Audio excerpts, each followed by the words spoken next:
Hey YouTube, Week here, bringing you all my Guardian Sphinx Yu-Gi-Oh deck profile for April 2024. Wanted to update the Guardian Sphinx decks, which focus on being able to flip summon up your different Sphinx monsters and then gain additional card effects. It's more of a fun deck, more or less, with flip summoning being more of a slow mechanic, but still, always love updating some of the older decks, and it's been a few years since I've updated the Guardian Sphinx deck. They haven't gotten any new support, but I have changed around some of the numbers along with some of the rock engines that I run to speed along the actual setup of the deck, which involves needing to summon out the bigger high-level Sphinx monsters. So definitely happy with the results of the updated support. So let's go ahead and get started with the deck profile.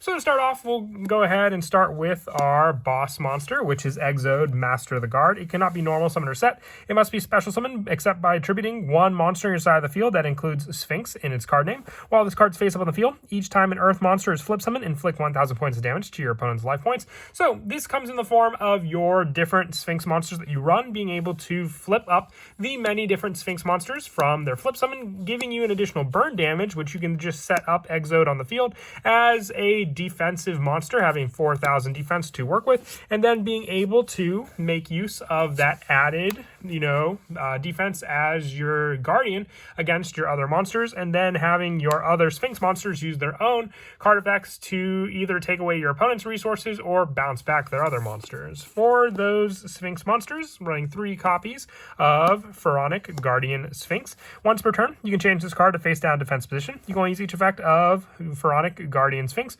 once per turn. If it's flip summon, you can then shuffle all monsters your opponent control into the deck. And if this card and its owner's control is destroyed by an opponent's card, you can special summon one level 5 rock monster from your hand or deck in face down defense position. So the way you are supposed to make use of Pharaonic Guardian Sphinx is then having the shuffle effect, getting the additional burn damage if Yugioh is on the field as well, and then being able to use this card to then have the option of being able to flip it back down into face down defense position, which is what your other Guardian Sphinx does as well. But when this card is destroyed by an opponent's card, you can then special summon out your next Guardian monster, which is Guardian Sphinx.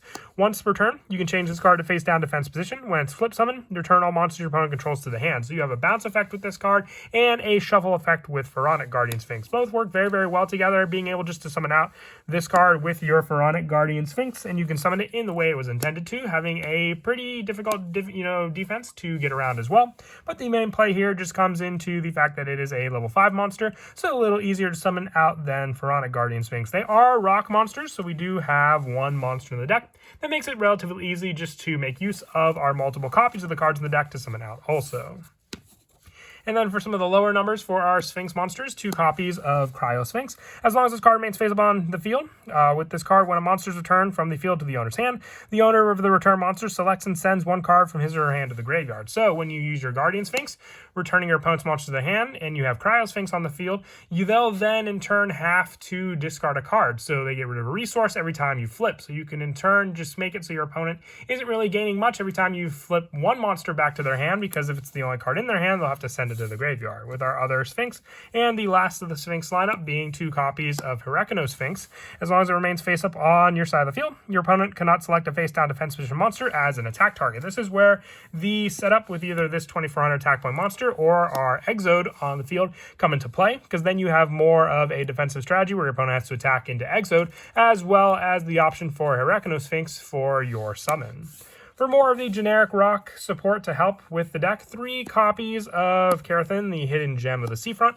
You can discard this card to normal summon one earth or water monster during your main phase in addition to your normal summoner set. So this is meant to help get some of more of our higher level resources, since all of the monsters we've discussed so far are higher level monsters onto the field to use for this play. And then being able just to special summon it out on the field as well if you control an earth or water monster, giving you that additional tributed resource in addition to some of your other monsters you may have. Also, 2 copies of Doki Doki. Now, I do want this to be a 3 of. You can either drop the Karathin or the number of, Cryo Sphinx or Guardian Sphinx down for an additional copy of Doki Doki. You can discard one rock type monster to special summon one rock monster that has the same original attribute and level as that monster in face up attack or face down defense. You can only use this effect once per turn, so you can summon out Doki Doki if you have a, Sphinx monster in your hand. You can then discard that card and then just gain the special summon of the needed card set up up on the field thanks to this card. That's why I definitely recommend running a third copy of it. You can easily just, substitute one Catherine for a third copy of this card. And lastly, for the main deck monsters, I also do run the Adamantipator resources just as more special summon plays. If you control a rock monster, you accept Researcher, you can special summon this card from your hand. And then also the 3 Analyzer. If your opponent controls a monster, you can special summon it. And then the last being the 3 copies of Seeker. All of these are just easy special summon rock monsters in the field, which you can then set up on the field and then tribute out for your bigger monsters to use on the field.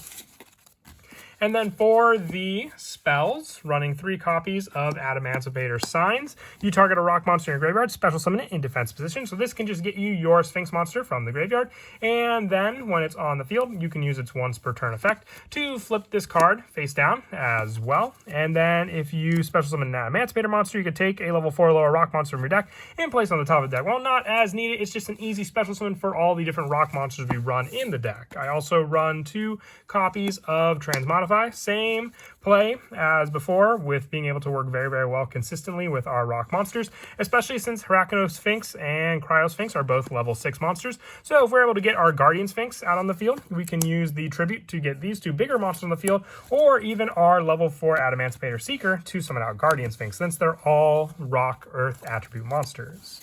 I also run the 1 copy of Mausoleum of the Emperor. It's just an extra way to use our life points to summon out the bigger monsters on the field. 1 Monster Reborn, and also the 1 Call by the Grave for the 1-ofs for our spells. With our traps, before the traps, obviously another good searcher is 3 copies of Pot of Prosperity. I don't know where this card could potentially go on the ban list for numbers, but if it does get reduced by any number, you can also make this spot be the 3rd copy of Doki Doki for any numbers affected by the list if Pot of Prosperity does get hit on the ban list, because this video was made beforehand. And then also the 3 copies of Infinite Impermanence is just another trap spot. I didn't really have anything to use to flip up cards in the deck, because you have to flip summon the Guardian Sphinx monsters to gain their card effects. So if they're just flipped up by, other effects, they won't gain their additional effects to use on the field.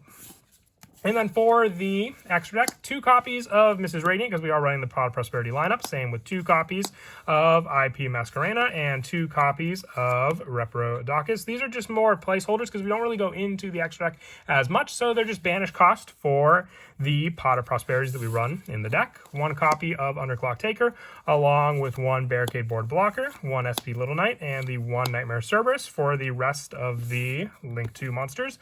1 copy of Blackluster Soldier of Chaos, 1 Nightmare Unicorn, and for the Link 4s, 1 Star Yugioh, 1 Apollosa, and 1 Access Code Talker. Like I said, just generic options to be able to go into in the deck. A lot of times we don't even access our extra deck and just use it for the cost of Pot of Prosperity to search out some of our more important cards. And then as for some of the go-to plays in the deck, Doki Doki sets up so much in this deck. It's really crazy, just because you then have the discard cost. Regardless of the bigger boss monsters we mentioned, you can discard the 1 to the graveyard to then gain the search and setup of the other one on the field. So then in there, you just have your play of being able to set up your main go-to boss monster with this card on the field. If you summon it face up, you also have the play to then tribute it for Exode onto the field, and then from there being able to have more of a defensive lineup to then set up more of our monsters, because we can also use that tribute if it was sent and tributed to the graveyard to then use cards like our Adamantipator Signs, summoning it back onto the field, and then flip it down as well. And then you have your bigger boss monsters all set up thanks to just 1 monster that we had as an initial resource on the field. You also have more of a play setup in the form of our Transmodify, which I mentioned before as well, with our level 4 Adamantipator Seeker, which can be summoned out if your opponent controls a monster. So if you're going second against your opponent, you can just summon out your Seeker, have an initial search with that as well.